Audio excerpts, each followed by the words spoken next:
Գյուղարտադրանքի ծավալների երկնիշաջ առաջին եռամսյակում վիճակագրական կոմիտեի տվյալով հունվար մարտին գյուղատնտեսական համախառն արտադրանքի ծավալը կազմել է 97 միլիարդ 469 միլիոն դրամ, աճը 2024-ի նույն ժամանակահատվածի համեմատ 10,5% է։ Դրական ցուցանիշին էականորեն նպաստել է բուսաբուծության արտադրանքի 53,5%-ով ավելացումը, անասնաբուծությունը 2,5%-անոց աճ է գրանցել։ Առաջին եռամսյակը սովորաբար գյուղատնտեսության առումով ակտիվ շրջան չի համարվում, ընդգծում են մասնագետները։ Հավելում, արձանագրված արդյունքների հարցում էական դեր ունեն ջերմատները։ Տարեստարի ավելանում են պաշտպանված գրունտի կառույցները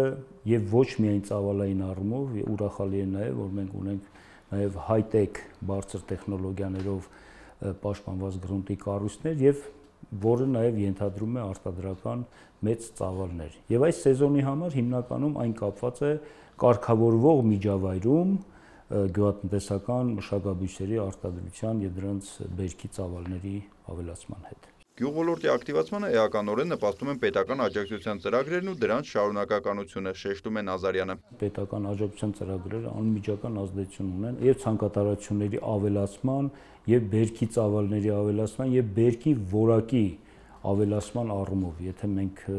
նոր տեխնոլոգիաներ, ինովացիոն տեխնոլոգիաները կիրառում ենք գյուղատնտեսական արտադրությունում,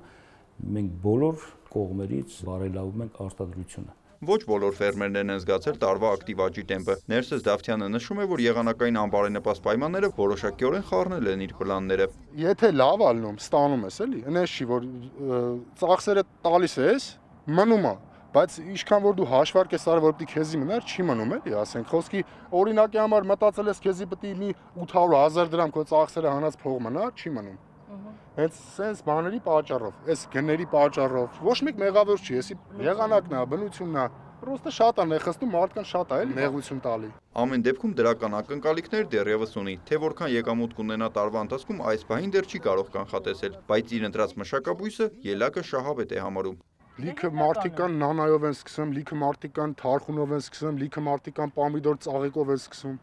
Օրինակ ես չունեմ մեծ ջերմատու, սկսում եմ ելակից։ Իմ համար էլի եմ ասում, ինքը ձեռնտու բան է։ Ոչ բոլորն են կարողանում պլանավորվածի չափ շահույթ ստանալ, քանի որ գյուղոլորտն իր յուրահատկություններն ունի, արձանագրում է Ռուդիկ Նազարյանը։ Շատ ցանկալի կլինի, որ այդ տեմպերը պահպանվեն, աճը ընդհանրապես պահպանվի, սակայն կապված իրացման նաև խնդիրների հետ, կապված բնական աղետների,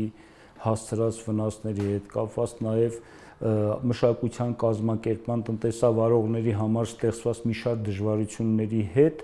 այո, լինում են դեպքեր, երբ որ նվազում է որոշ տարիներին, լինում է դեպքեր, երբ որ ավելանում են։ Մասնագետների խոսքով գյուղատնտեսական արտադրանքի ծավալներն ավելացնելու տեղ ունենք եւ պետք է փորձել առավելագույնի հասցնել մշակվող ցանկատարածությունները։ Նիկոլայ Ավետիսյան, Հայկուշ Ասլանյան, Մհեր Կիրակոսյան, լուրեր։